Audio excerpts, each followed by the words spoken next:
안녕하십니까. SF플러스 자산운용에서 글로벌 플랫폼 액티브 ETF 운용을 맡고 있는 국내운용본부의 고태훈 피터입니다. 4월달 운용보고를 드리기 위해서 이렇게 영상을 촬영하게 되었습니다. 굉장히 변동성이 큰 4월달이었기 때문에 저희가 좀 더 자세하게 투자 포인트에 대해서도 설명을 드리고요. 인내할 만한 부분들이 어떤 부분들이 있는지를 좀 설명드리는 게 중요한 구간인 것 같습니다. 오늘 펀드에 대해서, 포트폴리오에 대해서 자세하게 좀 설명을 드리도록 하겠습니다. 저희 글로벌 플랫폼 액티브 ETF 같은 경우 4월달 동안 13.8% 하락이 있었습니다. 아무래도 지난 4월이 금리 인상에 대한 이슈가 굉장히 크게 부각이 되면서 미국에서의 변동성이 굉장히 크게 작용을 했고요. 사실은 지난 저희가 보기에는 2008년부터 이어져 왔던 금융 확장기가 좀 완화되는 국면이기 때문에 아무래도 유동성이 축소되는 국면이기 때문에 충돌적인 현상을 부정할 수 없는 상황이라고 판단을 하고 있습니다. 하지만 이 정도 수준의 하락폭이 발생했기 때문에 저희가 어느 정도는 하방 경직성이 나타날 수 있는 구간이다라고 판단을 하고 있다라고 말씀드릴 수 있을 것 같고요. 저희는 이제 그보다는 이제 개별 기업에 대한 투자 포인트를 점검하면서 다시 한번 저희 포트폴리오 어떻게 강화되어 갔는지 좀 설명을 드리도록 하겠습니다. 투자 종목 정보의 PDF는 매일매일 공개되기 때문에 참조를 해주시면 좋을 것 같고요. 가장 큰 특징으로는 저희가 가장 중요하게 생각하는 변화를 주도하고 있는 테슬라 같은 경우 비중을 20% 이상 가져가고 있기 때문에 전 세계적으로도 아마 테슬라에 대한 비중을 이렇게 크게 가져가는 포트폴리오는 저희 포트폴리오밖에 없을 것으로 생각하시면 좋을 것 같고요. 그렇게 좀 비중을 유지하고 있습니다.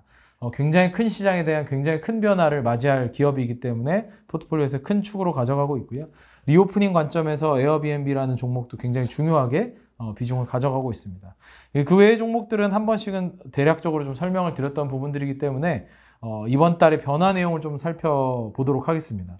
성과 요인 분해해 보시면 이제 지난달 동안 사실 하락이 굉장히 많이 나타났음에도 불구하고 쇼피파이라는 종목이 성과 기여도에서 플러스로 나타났는데요. 그렇게 된 이유는 저희가 이제 그 해당 구간에서 4월 달에 차익 실현을 하면서 아예 편출을 했던 종목이기 때문에 그 부분에서 좀 긍정적인 작용이 있었다라고 보시면 좋을 것 같고요. 저희가 편출을 하게 된 배경에는 두 가지 요인이 있습니다. 일단 첫 번째로 코로나 이후로 전자상거래 시장의 성장성에 대한 둔화 가능성, 전자상거래 전체적인 성장성에 대한 둔화 때문에 저희가 편출을 하게 되었고요. 두 번째는 아마존에서 프라임 멤버십의 일환으로 풀필먼트 서비스를 좀 더 강화하는 부분이 있습니다. 이게 어떤 거냐면 어떤 특정 브랜드 업체들이 온라인으로 상거래를 하기 위해서 자체적인 홈페이지를 만든다거나 아니면 물류를 위한 투자를 한다거나 이런 다양한 투자들을 대신해서 투자를 해주고 그 안에 필요한 모든 프로세스를 해주던 역할을 하던 기업이 이제 쇼피파이인데요. 아마존이 이러한 역할까지 좀 자처를 하면서 아마존에서 거래되지 않는 것들도 아마존의 풀필먼트 서비스를 사용할 수 있게끔 해주는 그런 방식으로 좀 경쟁 심화 요인이 발생을 했기 때문에 저희가 좀 편출한 거다라고 보시면 좋을 것 같고요. 이후에 실적 발표하고 굉장히 낙폭이 좀 과도했던 구간들이 사실 있었기 때문에 저희가 그 구간은 좀 잘 회피를 한 부분이 있었다라고 보시면 좋을 것 같습니다. 성과 기여도에서 하위는 아무래도 전반적인 조정이 있었지만 가장 높은 비중을 차지하고 있는 테슬라가 가장 크게 영향을 미쳤다라고 보시면 좋을 것 같고요. 사실 1분기 실적은 굉장히 긍정적으로 발표했음에도 불구하고 그 이후에 그 앨런 머스크의 트위터 인수라든지 다른 것들로 인해서 좀 요인들이 많이 작용을 했고요. 저희는 그런 부분들은 좀 지나갈 단기적인 이슈라고 생각을 하고 있고 중장기적으로 테슬라가 바라보는 비즈니스 모델 자체가 굉장히 확장성이 있기 때문에 저희는 그 확장성에 더 주목해야 되는 구간이라고 생각을 하고 있습니다. 하지만 저희 포트폴리오는 투자 약관상 한 종목의 비중을 25% 이상까지는 늘릴 수 없기 때문에 최대한 이제 리스크를 관리를 하면서 할 수 있는 비중인 20% 선에서 관리를 하고 있다라고 말씀드릴 수 있을 것 같습니다. 그 외 밑에 종목들에서는 이제 부정적으로 이제 주가의 하락폭이 컸던 종목들이고요. 근데 사실은 이들의 지위가 약해지거나 한 부분이라기보다는 아무래도 시장 대비해서 고평가, 그러니까 아무래도 밸류에이션이 좀 높게 평가를 받는 종목들이기 때문에 하락폭이 좀 크게 나타났던 부분들이 있었고요. 그런 부분들은 차차 이제 펀더멘탈의 회복을 통해서 당연히 기업 가치를 회복해 나갈 수 있을 거라고 저희는 판단을 하고 있고요. 비중을 좀 축소한 종목이기도 한데 알파벳의 경우에는 이제 유튜브의 사업 성장률 둔화로 인해서 주가 하락폭이 좀 크게 나타났던 게 저희에겐 좀 부정적으로 작용했던 부분들이 있습니다. 예, 그러면 저희 지난달 동안 종목 비중 변화를 좀 많이 말씀을 드리려고 합니다. 일단은 신규로 편입된 종목이 두 종목이 있고요. 인투이티브 서지컬이랑 UiPath라는 종목이 신규로 편입이 되게 되었고요. 그 다음에 이제 편출 종목은 아까 말씀드렸던 쇼피파이가 편출이 되었다.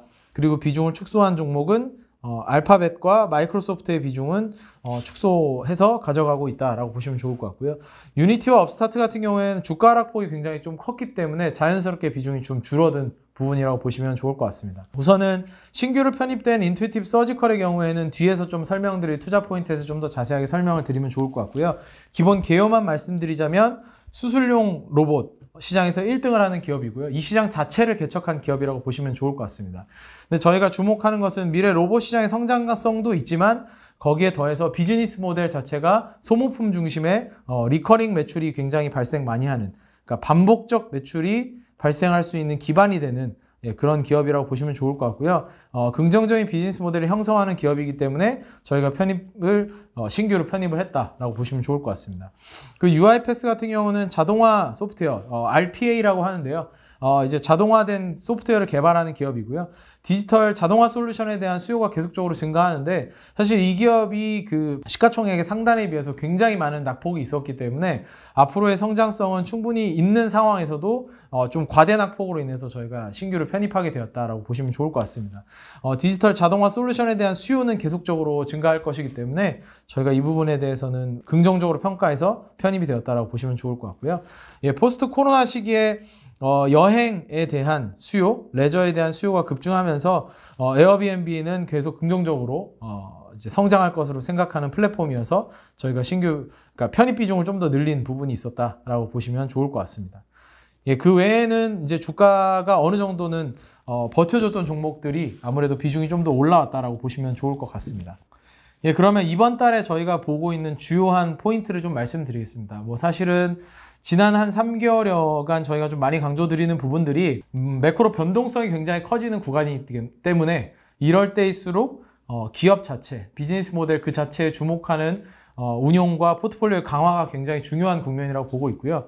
저희가 항상 말씀을 드리는 이익의 질, 퀄리티를 높여나갈 수 있는 그런 기업에 주목을 하자라고 말씀을 드립니다. 근데 인투이티브 서지컬의 예시에서도 말씀드렸지만 판매된 하드웨어에 누적적인 깔림이 있는 상황에서 그 위에 새로운 서비스와 소모품 매출을 만들어낼 수 있는 기업을 저희가 주목을 하고 있는데요. 특히나 이런 기업들에 대해서는 조금 더 높은 PER, Price to Earning Ratio죠. 조금 더 높은 PER을 부여하면서 밸류를 적용을 하고 있습니다. 이런 부분들을 조금 더 시장 상황과 연결해서 말씀드리자면요. 전통적으로 사실은 하드웨어를 판매하는 기업들, 제조업을 하는 기업들은 해당 재화의 수요나 반복적인 매출 발생 가능성에 따라서 PER을 다르게 부여받아 왔습니다. 낮은 PER을 부여받은 기업들을 보면요. 대부분 매출 규모가 굉장히 크죠. 그러니까 하나하나의 단가가 굉장히 큰 제품이고요. 사용 연한이 매우 길기 때문에 경기 사이클이나 경쟁 상황에 영향을 많이 받는 업종들을 예시로 들 수 있을 것 같은데요. 우리가 잘 알고 있는 자동차 회사 혹은 가전 회사들이 이런 대표적인 예시입니다. GM, 머시디스, 포드, 월풀, LG전자, 메이디 모두가 다 비슷비슷한데요. 사실은 이 와중에도 메이디처럼 좀 더 높은 PER을 받는 것은 앞으로 중국 시장의 수요 성장은 더 일어날 것이라고 생각하는 수요에 대한 기본적인 긍정적인 팩터가 깔려 있기 때문이고요. 나머지 기업들은 일반적으로 시장 성장은 어느 정도 GDP 성장 정도로 정체되어 있기 때문에 그런 상황에서는 PER을 10배도 받지 못하는 좀 PER을 많이 디스카운트 받는 편입니다. 근데 반대로 보면 매출 규모는 좀 작지만 사용 연한이 좀 짧고 반복적인 매출이 발생하는 기업들. 일반적으로는 저희가 이제 이런 기업들을 필수 소비자라고 하죠. 저희가 많이 사용하는 제품들을 하는 기업들인데 프록터앤갬블이라든지 로레알, 네슬레, 코카콜라 같은 기업들인데요. 이런 기업들은 보통 PER을 20배 이상 받으면서 시장에서 좀 더 평가를 잘 주는 편입니다. 지금 시장의 평균적인 PER이 미국 기준으로는 16배, 17배 정도 수준이고 지금 최근에 좀 더 올라가서 코로나 이후의 국면에서 유동성이 좀 더 늘어나면서는 20배 수준까지도 갔었지만 좀 더 높게 받는 편이라고 보시면 좋을 것 같고요. 이런 1번의 기업들은 시장보다 좀 낮게 받는 편이다 라고 보시면 좋을 것 같습니다. 그런데 저희는 이런 과정에서 1번에 해당하는 유형의 제조업을 하고 있음에도 불구하고 2번 이상의 PER을 부여받을 수 있는 그런 비즈니스 모델을 만들어내는 기업들에 주목을 하고 있는데요. 이게 어떤 거냐 하면 저희가 이제 나름대로의 시뮬레이션을 좀 해봤던 건데 하드웨어를 기반으로 하지만 그 이후에 오퍼레이팅 시스템을 얻는 그런 기업들을 예시로 들 수 있을 것 같은데요. 제조기업이 밸류에이션을 높여나가기 위해서는 사실 이익의 질을 높여나가는 게 굉장히 중요합니다. 그 이익의 질 관점에서 한 번 판매하고 마는 게 아니라 이런 과거의 판매 방식에서 탈피해서 하드웨어라는 것을 기반으로 두고 솔루션을 제공하는 서비스 매출의 비중을 극대화하는 기업들이 굉장히 중요합니다. 결국에는 반복적인 매출이 발생해서 주주에게 안정적인 현금 흐름을 환원해 줄 수 있는 주주 환원의 가능성이 높은 기업들을 저희는 주목을 하는 거고요. 이런 기업들을 사실 시장에서도 주목할 수밖에 없기 때문에 이런 기업들이 PER을 새롭게 받게 되는 그런 국면을 PER이 리레이팅, 새롭게 받는다 해서 리레이팅이라고 얘기하는데 리레이팅 되는 국면이 올 거라고 보고 있습니다. 그리고 또 하나는 고객들이 그 제품 안에 갇힐 수밖에 없게끔 단순히 한 제품 팔고 끝나는 게 아니라 오퍼레이팅 시스템이라든지 서비스라든지 아니면 뭐 소모품이라든지 다양한 것들을 통해서 이 한 회사의 제품에 락인이 되는 더 갇혀가는 구조를 강화하는 기업들을 주목을 하고 있습니다. 그래서 저희가 예시로 삼은 것 중에서도 하드웨어와 OS를 사명 기업에 좀 더 주목하시면 좋을 것 같은데요. 내용 연수, 그러니까 한 제품의 내용 연수는 좀 길지만 하드웨어 성장률이 둔화되는 과정에서도 서비스 매출이 증가하면서 서비스로 인한 마진율이 증가하는 그런 기업들인데요. 누적적으로 보면 이런 매출 성장이 굉장히 크게 나타나게 됩니다. 이런 기업들이 이미 하드웨어의 깔림을 확보해 놓은 상황에서 서비스 매출을 극대화시키면서 전체 기업의 매출 사이즈가 커지는 그런 구조라고 보시면 좋을 것 같고요. 예시로 좀 설명을 드리겠습니다. 일단은 저희가 신규로 편입한 인투이티브 서지컬이 대표적인 예시입니다. 이익의 질을 높이는 기업인데요. 수술 로봇을 처음에는 판매하는 구간에서는 사실은 그 안에 들어가는 부품, 소모품의 매출 비중이 거의 없었습니다. 근데 단 1년 만에 소모품 매출 비중이 많이 올라왔죠. 그리고 현재는 70% 정도 수준까지도 소모품 매출 비중이 올라온 상황입니다. 이게 소모품이 어떤 것들이냐면 수술 로봇을 이제 뭐 써보신 분들은 아시겠지만 개개인별로 그 이제 들어가는 수술 로봇의 팔 같은 거라든지 굉장히 다양한 소모품들이 들어가게 됩니다. 이러한 소모품들이 오히려 내구 연한이 굉장히 긴 제품인 로봇 수술 장비이지만 소모품 매출이 늘어나면서 반복적인 매출이 발생하기 어려웠던 구조에서 소모품이라는 비즈니스 모델을 통해서 카트리지 비즈니스 모델을 발전해 나간다는 건데요. 이제 저희가 이제 프린터 비즈니스 모델을 보통은 카트리지 비즈니스 모델이라고 합니다. 프린터 제품 하드웨어를 판매하는 건 굉장히 낮은 가격에 판매를 하고 그 이후에 잉크가 이제 소모품으로서 나타나는 건데 이 판매 가격을 어느 정도 마진을 높이 가져가면서 장기적인 비즈니스 모델을 키우는 그런 카트리지 비즈니스 모델인데 일단은 제품이 확실한 락인 포인트가 있어야겠죠. 근데 이런 로봇 수술 장비라는 건 굉장히 큰 락인 포인트가 있는 제품이기 때문에 하드웨어를 한번 매출을 발생시키면 20-30년간 그 뒤에 소모품 매출이 따라오게 되어 있습니다. 그렇기 때문에 그런 구간이 긍정적이라고 생각하는 거고요. 이번에 사실은 저희가 편입한 이후에 실적 발표를 하면서 낙폭이 좀 많이 나타났는데 그 낙폭 구간에 대해서도 저희가 살펴봐야 될 거는 결국엔 2분기 가이던스를 좀 부정적으로 제시를 했고 올해에 대한 전반적인 전망치를 시장보다는 조금 낮게 제시하면서 좀 부정적인 부분들이 있었습니다. 사실 근데 인투이티브 서지컬 입장에서는 코로나 이후에 회복될 그런 로봇 수술들, 수술 자체가 코로나 시기에 좀 둔화됐었는데 수술이 회복될 부분들을 지나치게 가이던스에 반영하는 것은 좀 너무 지나친 과신일 수 있기 때문에 저희는 이런 부분들은 가이던스를 어느 정도 하향할 수 있다라고 생각하는 부분이고요. 그 와중에도 또 하나 보셔야 될 거는 이 업종에서 굉장히 중요한 기업인 존슨앤존슨이 실적 발표를 하면서 의료기기 부분에 대한 성장의 부분을 굉장히 긍정적으로 제시를 했습니다. 그렇게 긍정적으로 제시한 거는 결국에는 이제 코로나 이후에 수술 자체가 좀 회복이 많이 된다라는 부분이고요. 예, 그렇게 보면 더 큰 기업인 이제 존슨앤존슨이 전반적인 의료계의 수술이 회복될 거라는 흐름을 말을 해준 것으로 봤을 때 인투이티브 서지컬에 대한 걱정은 너무 크게 하실 필요는 없을 것 같다라고 저희는 생각을 하고 있고, 이러한 소모품 매출 또한 시스템 매출이 자연스럽게 지난 한 2년 정도 동안 그렇게까지 강하게 판매가 많이 이루어지지 못했기 때문에, 예, 특히나 19년에서 20년 보시면 역성장을 했다가 다시 올라가는 구간이 있었거든요. 그렇기 때문에 앞으로 시스템 매출이 좀 더 많이 발생을 하면서 그 이후에 이어질 소모품의 매출도 같이 증가할 거기 때문에 저희는 이 기업의 기업 가치가 더 확대될 것으로 생각을 하고 있습니다. 또한 이제 지금 현재 적용되고 있는 수술 로봇이 그 적응증들이 몇 군데가 있는데 이게 더 확장될 것이기 때문에, 예, 저희는 이러한 락킹 구조가 강화될 것이라고 생각해서 신규 편입을 했다라고 보시면 좋을 것 같습니다. 예, 그리고 이러한 대표적인 예시가 이제 시장에 있는 종목들 중에서도 애플이랑 테슬라의 예시를 좀 말씀드리면 좋을 것 같은데요. 특히나 이러한 서비스 매출이 증가하면서 PER을 높여갔던, 리레이팅을 받았던 대표적인 기업은 사실 애플입니다.